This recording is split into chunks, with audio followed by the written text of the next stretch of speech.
റമളാൻ മാസത്തിൽ നിർവഹിക്കുന്ന തറാവീഹ് നിസ്കാരത്തിന്റെ സ്ഥിതി എന്താണ്? മറിച്ചല്ല, തറാവീഹ് നിസ്കാരത്തെ മഹാനായ നബി തങ്ങളുടെ കാലഘട്ടത്തിൽ 3 ദിവസമാണ് ആകെ നിസ്കരിച്ചിട്ടുള്ളത്.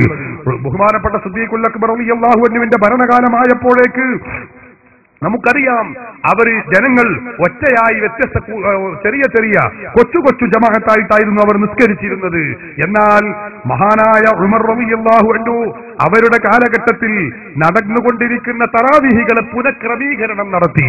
ഉബയ്യ് ഇബ്നു കഅബ് റളിയല്ലാഹു അൻഹു എന്ന് പറയുന്ന ഖുർആൻ പണ്ഡിതനായ ഖാരിആയ അവരുടെ നേതൃത്വത്തിൽ ഈ ജമാഅത്തുകളെ ഒറ്റ ജമാഅത്തായി പുനഃക്രമീകരണം നടത്തിയപ്പോൾ ഹദീസിൽ കാണാം كانوا يقومون على عهد عمر بن الخطاب رضي الله عنه ب20 ركعة والوتر. ജനങ്ങളെല്ലാവരും സ്വഹാബത്തെല്ലാവരും 20 റക്അത്ത് തറാവീഹും 3 റക്അത്ത് വിത്റും നിർവഹിക്കാറുണ്ടായിരുന്നു. സ്വഹാബത്ത് സ്വീകരിച്ച ശൈലിയാണിത്. നിങ്ങൾക്കറിയാമോ, കഴിഞ്ഞ റമളാനിൽ വരെ അന്ന് തുടങ്ങിയ ആ പാരമ്പര്യം മക്കയിലും മദീനയിലും 2 ഹറമിലും അവിടെ പോയവർക്കറിയാം തറാവീഹ് 20 റക്അത്ത് തന്നെയാണ്. പോകാത്തവരിവിടെ റമളാനിൽ TV തുറന്നാലും കാണാം തറാവീഹ് 20 റക്അത്ത് തന്നെ.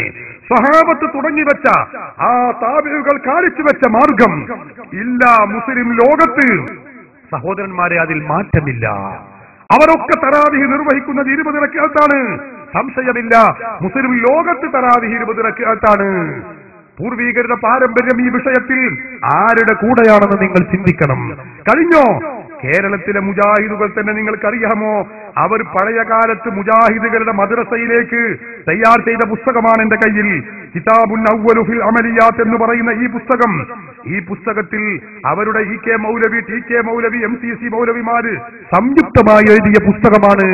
സംശയമുള്ള മുജാഹിദുകൾ ഉണ്ടെങ്കിൽ ഞാൻ ഉദ്ധരിക്കുന്ന പുസ്തകങ്ങൾ ഏതാണോ, ഏത് പ്രമാണമാണോ, സംശയമുള്ളവരുണ്ടെങ്കിൽ കുറ്റിക്കാട്ടിൽ ഒളിച്ചിരിക്കേണ്ട കാര്യമൊന്നുമില്ല. സദസ്സിലേക്ക് കടന്നിടാം, ഉറപ്പുവരുത്താം, സംശയം തീർക്കാം, എന്നിട്ട് നിങ്ങൾക്ക് ആ സന്തോഷത്തോടെ തിരിച്ചു പോകാം. നിങ്ങൾ ചിന്തിച്ചു നോക്ക്. മുജാഹിദിന്റെ കിതാബുൻ അവ്വലു ഫിൽ അമലിയാത്തിൽ പറയുന്നു എന്താണ്? സുന്നത്ത് നിസ്കാരങ്ങളെ പരിചയപ്പെടുത്തുകയാണ്. തറാവീഹ് നിസ്കാരം 3 തറാവീഹ് നിസ്കാരം, ഇതും ഇശാഇന്റെ ശേഷമാണ്. എന്നാൽ റമളാനിൽ മാത്രമേയുള്ളൂ. ഇത് 20 റക്അത്താണ്. കണ്ടോ, ഈ 2 റക്അത്തിലും സലാം വീട്ടൽ വാജിബുണ്ട്. പഴയ കാലത്ത് മുജാഹിദുകളെ മദ്രസയിലേക്ക് കുട്ടികളെ പഠിപ്പിക്കാൻ വേണ്ടി പഴയകാല മൗലവിമാർ തയ്യാർ ചെയ്ത പുസ്തകമാണ് നമ്മൾ ഈ കാണുന്നത്. സഹോദരന്മാരെ, അന്നൊക്കെ തറാവീഹ് 20 റക്അത്തായിരുന്നു. പിന്നെ എന്താണ് മുജാഹിദുകൾക്ക് മുജാഹിദ് ആഫീസിലേക്ക് ജിബ്രീൽ വന്ന് ഇത് 8 എന്ന് പറഞ്ഞത് എന്ന് വിശദീകരിക്കേണ്ട ബാധ്യത കേരളത്തിലെ മുജാഹിദ് പ്രസ്ഥാനത്തിനുണ്ട് എന്ന വസ്തുത ഞാനിവിടെ അനുസ്മരിക്കുകയാണ്.